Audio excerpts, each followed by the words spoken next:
네, 안녕하세요. 반갑습니다. 이승훈 소장입니다. 자, 8월 26일 금요일에 국토부와 서울시가 합동으로 공공재개발 신규 후보지 8곳에 대해서 선정한 보도자료를 냈습니다. 총 5장짜리 길진 않으니까 간략하게 한번 살펴보도록 하겠습니다. 자, 일단 공공재개발.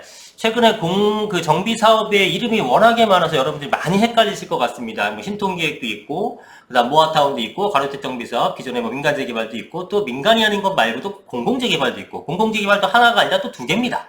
지금 말씀드리는 이 공공재개발은 공동사업자 방식의 공공재개발이고요. 그 다음에 공공이 직접 하는 공공 직접 재개발 사업도 있어요. 그거는 소위 말하는 이사대책, 알고 계시죠? 이사대책인데, 이게 알아둬야 하는 이유가 뭐냐면, 어떤 사업 방식으로 하느냐에 따라서 권리 산정 기준이 전부 다 틀립니다. 매우 복잡하죠?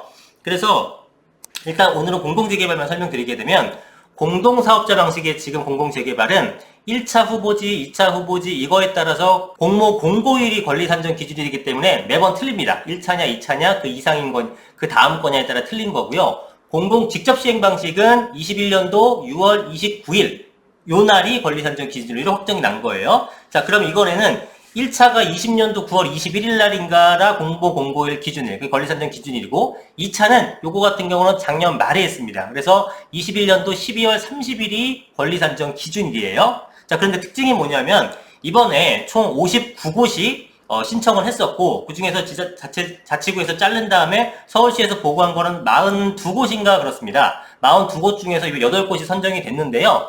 이 나머지 그러면 42곳 중에 8곳 빼게 되면 34곳 정도가 탈락을 한 거죠. 이거 선정이 안 된 거잖아요. 그러나 그것들에 대해서도 지금 42곳 중에 총 노후지 59곳 중에서 42곳을 3월 말에 서울시에 추천을 했고요. 이번에 8곳이 선정이 됐으니까 34곳이 지금 선정이 안 된 건데 그것도 22년 1월 28일을 권리산정 기준일로 하겠다라고 명시가 됩니다. 자, 보시게 되면 국토부와 서울시는 공공재개발 후보지에 선정된 구역뿐만 아니라 미선정된 구역에 대해서도 지분조개기 갭투자 비경제적 건축행위 분양사기 등 방지를 위해 투기방지 조치를 공조할 계획인데 그게 뭐냐면 자, 이번에 권리 산정으로 8군데 지정된 것은 21년 12월 30일 날 한 거고요. 이날이 공고일이었고 나머지 34곳도 22년 1월 28일을 권리 산정 기준으로 고시할 예정입니다. 자, 그래서 내용을 여러분이 정확히 인지를 하고 가야 되는 거예요. 토지거래 허가 및 건축 허가 제한은 선정된 구역은 당연하거니와 미선정된 구역도 같이 할 계획이라고 합니다. 그러니까 여러분이 지금 이번에 후보지가 선정 안 됐다고 미선정된 거 다음번에 하면 되겠지 해서 거기 가갖고 그냥 아무거나 사면 된다 안 된다? 안 된다라는 거예요. 그래서 그것도 같이 잘 기억을 해두셔야 된다는 얘기입니다. 그것도 꽤 중요하죠. 자, 공공재개발 2차 후보지 선정 결과 8개 곳인데 바로 요겁니다. 마포구 아현동, 영등포구 도림동, 종로구 연건, 중랑구 명목, 은평구 응암, 양천구 신월, 구로구 구로동, 금천구 시흥 사동 요쪽인데 어디가 정확한 위치인지 이따가 지도 보면서 한번 더 설명드리도록 하겠습니다. 자, 뒤에 4페이지, 5페이지 보게 되면 공공재개발 후보지가 어디 있는지를 한번 확인해 보도록 하겠습니다. 요거 보면서 지도로 같이 확인해 드릴게요. 자, 지도상 보시게 되면 충정로역, 애호개역 있고요. 마레프가 있고 부가연산이 있습니다. 요쪽 일대를 얘기하는 거죠. 요쪽 일대를. 여기가 이제 아현동 699번지 일대. 위치가 상당히 좋습니다. 위치가 상당히 좋을 뿐만 아니라 지금 보시게 되면은 그 예상 세대수가 3,000세대가 넘는 대단지입니다. 와, 그렇죠. 마레프급으로 된다는 얘기죠. 근데 그것보다 훨씬 더 새 아파트이기 때문에 가격을 우리가 어느 정도 선일지 가늠해 볼 수 있겠습니다. 자, 그럼 두 번째는 영등포구 도림동 일대예요. 영등포역 뒤쪽 라인이라고 보시면 됩니다. 이 앞쪽이 이제 타임스퀘어 입구 합던 라인이고 그 뒤편으로 대상지가 됩니다. 지도를 한번 볼게요. 자, 보시게 되면은 여기가 여의도고요. 그 다음에 이 영등포역이 여기입니다. 네, 이쪽이 타임스퀘어가 이쪽 라인에 있죠. 그래서 이 영등포역 아래쪽 요 일대가 이번에 공공재개발로 지정이 되었습니다. 여기는 뭐 예전부터 얘기가 나왔었던 곳이긴 합니다. 자, 그래서 여기도 역시나 세대수가 큽니다. 2,300여 세대가 된다. 그러면은 이 영등포 일대가 가격대가 만만한 동네는 아닙니다. 여러분 생각 외로 이 알크로타워 스퀘어 같은 경우에 최근에 거래된 것이 30평대를 기준으로 해서 말씀을 드리게 되면 자, 실거래가 22년 6월 달에 나온 게 17억 2,500만 원입니다. 그죠? 17억 2,500. 굉장히 높은 금액을 형성하고 있는 것이기 때문에, 자, 영등포역 주변이 굉장히 개발이 많이 되고, 또 중고급 지역에 대한 어떤 개발 계획이 무궁무진하지 않습니까? 이런 걸 감안하게 되면 저쪽 일대도 개발됐을 경우에 굉장히 높은 가격이 형성된 아파트가 생길 것으로 보여집니다. 자, 세 번째는 종로구 연건동입니다. 해화역 일대예요. 위치를 한번 보겠습니다. 자, 해화역이 어디인지는 아시죠, 여러분? 대학로. 대학로 한 번씩은 가보셨을 것 같은데, 이 대학로 쪽에서 서울대병원이 있고요. 이 서울대병원 아래쪽에 있는 요 라인입니다. 요 라인에 들어서는데, 여기는 세대수가 크지는 않아요. 447세대 정도가 들어서게 됩니다. 그 다음에 중랑구 면목동 1000세대 정도가 들어오는 건데, 자, 이 중랑구 쪽은 진짜 개발이 많이 되죠. 제가 알고 있기로는 한 15군데, 이번에 지정되기까지 16군데 정도가 개발이 됩니다. 그게 이제 뭐 신통이든 모아타운이든 뭐 일반적인 재개발이든 등등 개발 지금 예정이 된 것들이 지금 16군데가 되기 때문에 연목동의 어떤 변화가 두드러질 걸로 보여져요. 자, 이쪽 일대도 좀 눈여겨보시면서 투자 대상으로 삼으셔도 될 것 같습니다. 자, 보시게 되면 중랑구 면목동은 중랑구 면목동이 7호선을 이용하는 라인들이죠. 쭉 내려오게 되면 이제 강남까지 가는 라인이라서 사실은 강남 접근성이 굉장히 좋은 편이긴 합니다만 그동안 거의 한 근 40년을 개발이 안 된 그런 지역이기 때문에 뭐 최근에 그래서 많이 잡히는 것 같긴 합니다. 자, 면목역 바로 아래쪽이 사가정역인데 사가정 우측편에 지금 한양 수자인 사가정파크 요 아래쪽 요 일대가 이번에 공공재개발로 지정된 곳입니다. 자, 은평구 쪽 왔는데, 은평구는 아시겠지만 이쪽 연신내 쪽이 GTX가 들어서는 라인이고요. 그 다음에 이 일대의 재개발이 굉장히 활발하게 움직이고 있죠. 뭐 기존에 있었던 북한산 이런 것들도 전부 다 재개발로 된 것들이고요. 자, 그래서 여기는 이제 응암역을 이용하게 되겠네요. 요 위쪽, 영락중학교 위쪽, 요 일대를 얘기를 하는 거고요. 요 일대가 지하철역하고 거리는 조금 있습니다만 뭐 집 주변으로 백년산이 있고 아파트에 많이 몰려있기 때문에 주거벨트가 점점 형성되고 있는 곳이라고 생각하시면 되겠습니다. 세대수는 아주 크지도 작지도 않은 한 900여 세대 정도가 됩니다.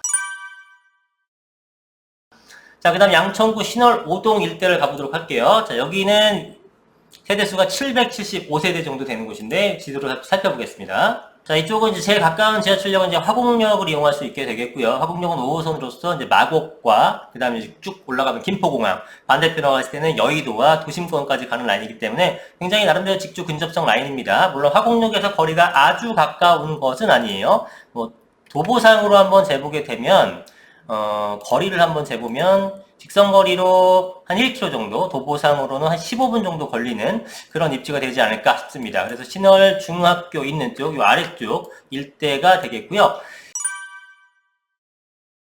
여기는, 여기 이제 색깔 칠해진 거가 약간 보랏빛 나는 거 있죠? 여기가 이제 중공업 지역이고, 구로 디지털 단지, 구로 쥐벨리라고 보시면 됩니다. 그래서 이쪽 일대가 요 주변이, 뭐 남구로역 주변으로 지금, 저층주거지 개발, 뭐 계속 얘기가 나오고 있는 곳인데, 이 구로 남초와 이 중공업 지역 사이의 대상지가 이번에 선정이 됐어요. 위치 한번 보여드릴게요.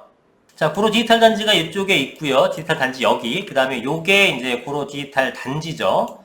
그리고 남구로역 주변으로 이쪽 일대가 여기가 300세대 개발되는 게 발표가 됐었고 요 3사동 일대 이쪽 일대도 이제 개발 계획을 추진하고 있는 주민들이 하는 곳입니다. 자, 그런데 이 구로남 초등학교와 이 구로 지벨리 사이에 있는 요 일대가 이번에 지정이 공공재개발 2차 후보지로 지정이 되었습니다. 자, 여기는 지금 세대수가 287세대로 크진 않지만 워낙에 입지가 좋죠. 입지가 좋기 때문에 또 구로 지벨리에 거주하시는 분들이 직주 근접으로 이용하기 딱 좋은 곳이 아닌가라는 판단이 듭니다. 초등학교 끼고 있고요.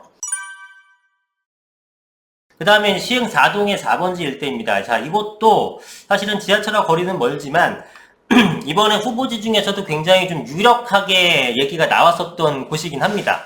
자, 이제 이쪽이 가산, 그 다음에 독산역, 요 라인은 이제 1호선이고요. 그 다음에 요 라인이 이제 신안산선 라인이 들어서게 됩니다. 자, 그래서 이쪽 일대가 여기입니다. 여기가 세대수가 1500세대니까 굉장히 큰 규모의 단지라고 볼 수 있겠죠. 그래서 이쪽 일대인데 신안산선이 들어서게 되면은 뭐 도보상으로는 뭐 10분 정도에서 한 12분 남짓 이 정도 되지 않을까라는 생각이 듭니다. 자, 이 주변의 아파트 가격 한번 살펴볼게요. 롯데캐슬 골드파크 3차 이 아파트가 최근에 얼마 정도 하는지 한번 보겠습니다. 자, 최근 거래 사례는 12억 8천에 거래가 됐습니다. 작년 가을에 14억을 살짝 돌파를 했었는데 최근 들어서 좀 가격이 빠진 모습을 보이고 있고 한 13억 내외 정도 하는 주변의 아파트 시세라고 보시면 될 것 같아요. 지금 롯데캐슬 3차 같은 경우에는 이 2018년도에 입주했고 1200세대 정도 되는 거니까 또 이제 주상복합 형태예요. 새로 지어지는 것들이 얘네보다 연식이라든가 세대수는 조금 더 많지만 입지가 약간 더 들어가 있기 때문에 이런 것들을 감안하게 되면 비슷한 가격대나 형성될 것 같은데 이 정도의 가격이 보여지고 있다라는 걸 참고하시면 좋을 것 같습니다. 위치는 이 신흥초등학교 위쪽 이쪽으로 생각하시면 돼요.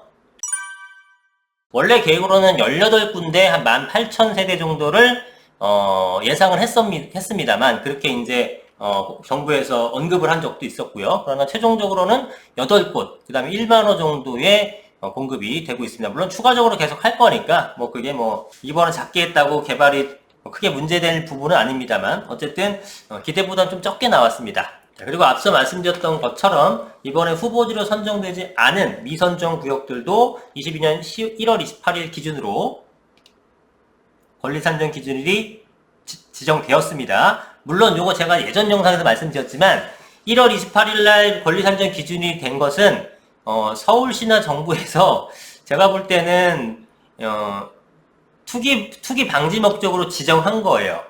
이게 법률적인 싸움이 들어가게 되면요. 제가 볼 땐 99.99% 이거는 소송에서 서울시가 집니다. 예, 이거 지정도 안 된 것들을 갖다가 권리산정기를 미리 산정하는 것들이 조금 억지긴 해요. 예, 그러나 어쨌든 이렇게 발표를 해버리면 그러나 어쨌든 정부 기관에서 오피셜로 이렇게 발표를 해버리면 여러분들 절대 사지 못하죠. 예, 그러니까 나중에 뭐 한 소송 질질 끈 다음에 5년, 6년, 7년 뒤에 패소해봤자 그동안 여러분은 그 기간 동안에 집을 못 샀을 거 아닙니까? 투기방지 목적 달성했죠? 그렇게 해서 서울시는 패소하더라도 최종 승자가 되는 겁니다. 네, 그래서 저의 판단은 나중에 이게 소송으로 가게 될 것 같고 그 다음에 결과는 분명히 서울시가 패소를 할 테지만 그러나 여러분들은 집을 사기가 대단히 어렵다라는 상황이에요. 그리고 이번에 선정되지 않은 것들도 이제 토지거래 허가구역, 신축행위 제한 이런 것들을 같이 가한다는 것도 다시 한번 알려드리겠습니다. 어쨌든 서울은 매년 10만호를 공급한다고 8.16 기체에서 얘기를 했죠. 엄청난 물량으로 개발이 되기 때문에 여러분들 지금 서울 쪽에 소액 투자 빌라를 투자하시는 거는 굉장히 바람직합니다. 지금 분위기 굉장히 안 좋죠. 예, 뭐 금리 뭐 그저께 또 올리고 난리도 아닌데 이럴 때 저렴할 때 잡아놓는 것이 좋다고 말씀드립니다. 지금은 엄청난 헛소리 같지만 내년 시장이 되게 되면은 그때 이 소장 말이 맞았구나라는 말씀을 하실 분이 꽤 많을 겁니다. 자, 오늘 영상은 여기까지 하겠습니다. 감사합니다. 이소정이었습니다.